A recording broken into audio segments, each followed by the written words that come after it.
Hi guys, എല്ലാവർക്കും സുഖമെന്ന് വിശ്വസിക്കുന്നു. ഇന്ന് നമുക്കൊരു പയറ് മെഴുക്ക് വരട്ടി ഉണ്ടാക്കാമെന്ന് കരുതിയാണ്. ഇപ്പോൾ എല്ലാവർക്കും അറിയാം പയറ് മെഴുക്ക് വരട്ടി, പക്ഷെ ഓരോരുത്തരും ഓരോ രീതിയിലാണല്ലോ ചെയ്യുന്നത്. അപ്പം ഞാൻ എൻ്റേതായ രീതിയിൽ എങ്ങനെയാണ് ചെയ്യുന്നതെന്ന് ഞാൻ നിങ്ങൾക്ക് കൂടി കാണിച്ചു തരാം. ഇപ്പോൾ ഈ പയറ് ഓരോരുത്തർക്കും ഓരോ പേരാണ് പറയുന്നത്. ഞങ്ങളുടെ അവിടെ മണിപ്പയറെന്ന് പറയും, പിന്നെ അച്ചങ്ങ പയറെന്ന് പറയും, കോട്ടയം പയറെന്ന് പറയും. ഇങ്ങനെ നീളമുള്ള പയർ. ഇപ്പം നീളം കുറവാണ്, ഓരോന്നിനൊക്കെ ഒന്ന് നല്ല നീളം വരും. എൻ്റെ കുഞ്ഞിലെയൊക്കെ ഞങ്ങളുടെ വീട്ടിലൊക്കെ ഉണ്ടായിരുന്നു. അപ്പോൾ നല്ല നീളമായിരുന്നു പയറിന്. ഒരു 2-3 പയറെടുത്ത് നമുക്കൊരു മെഴുക്ക് വരട്ടിക്കൊക്കെ ഉണ്ടായിരുന്നു. ഇപ്പോൾ അങ്ങനെയൊന്നും കിട്ടാനില്ല. ഇപ്പോൾ ഇത്രയേ ഉള്ളൂ, നീളമൊക്കെ ഇത്രയൊക്കെ ഉള്ളൂ.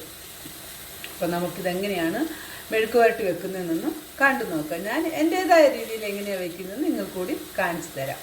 വരൂ, നമുക്കപ്പോൾ വീഡിയോയിലേക്ക് പോകാം. ഞങ്ങളുടെ ഇവിടെയൊക്കെ ആണെങ്കിൽ ഞങ്ങൾ ഇങ്ങനെ ഒടിച്ചിങ്ങെടുക്കും, അല്ലാതെ ഞങ്ങൾ കത്തി വെച്ച് കട്ട് ചെയ്തെടുക്കുക. ടറ്റവും മാലും കത്തി വെച്ച് കട്ട് ചെയ്യും.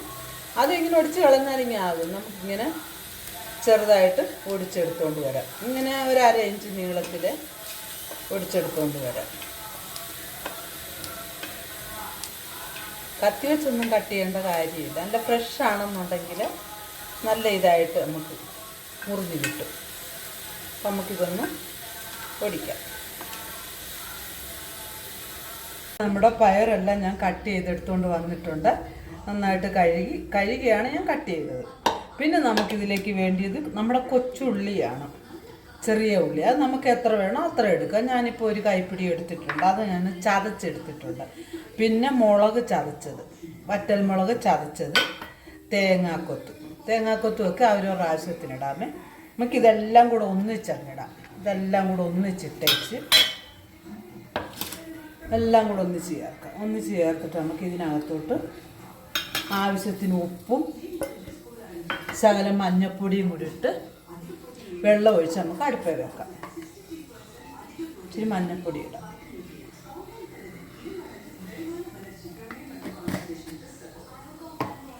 ഉപ്പും കൂടി ഇട്ട് നമുക്ക് അടുപ്പിൽ വെച്ച് വേവിക്കാം. ഞാനിവിടെ ഒരു ഫ്രൈയിങ് പാൻ വെച്ചിട്ടുണ്ട്. നമുക്ക് അതിനകത്തോട്ട് ഇതെല്ലാം കൂടെ ഇട്ട് കൊടുക്കാം.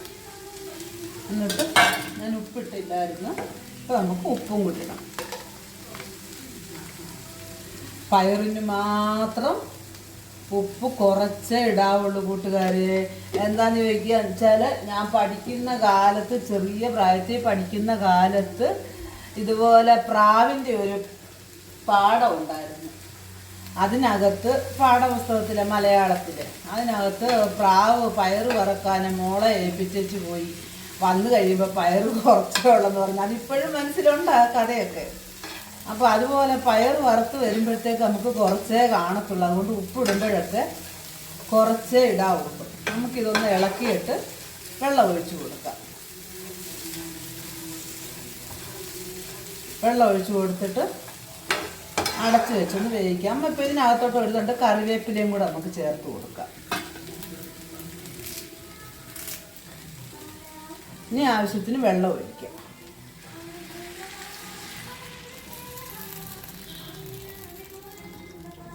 ഒത്തിരി ഒന്നും വേകേണ്ട ആവശ്യമില്ല. പക്ഷെ ഞങ്ങളുടെ ഇവിടെ ഞാൻ പറഞ്ഞില്ല, അച്ഛനുള്ള കാരണം ഒരിച്ചിരി വേവ് വേണം.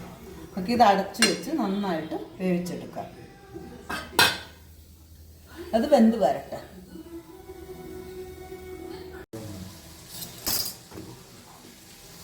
അങ്ങനെ നമ്മുടെ പയറിനകത്തെ വെള്ളമെല്ലാം പറ്റി പയർ നന്നായിട്ട് വെന്തിട്ടുണ്ട്.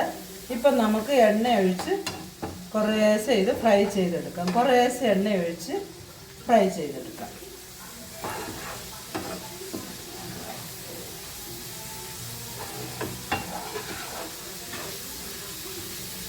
ഈ എണ്ണയ്ക്കകത്ത് നന്നായിട്ട് മൂക്കണം ഇത്.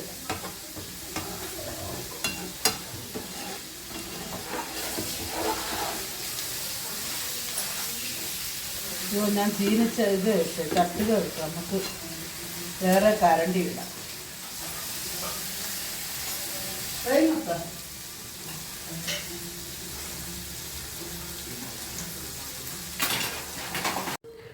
കൂട്ടുകാരെ, അങ്ങനെ എൻ്റെ സ്റ്റൈല് പയറുമെഴുക്ക് വരട്ടി ഇവിടെ റെഡി ആയിട്ടുണ്ട്. കണ്ടോ, അടിപൊളിയായിട്ട് വന്നിട്ടില്ലേ?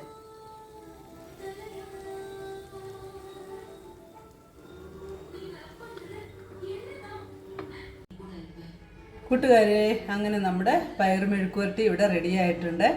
എല്ലാവരും ഒന്ന് ചെയ്ത് നോക്കുക. റെസിപ്പി ഇഷ്ടമായാൽ ലൈക്ക് ചെയ്യുക, ഷെയർ ചെയ്യുക, എന്നെ ഒന്ന് സബ്സ്ക്രൈബ് ചെയ്ത് സഹായിക്കുക. ഇതുപോലുള്ള നല്ല നല്ല വീഡിയോകളുമായി വീണ്ടും കാണാം.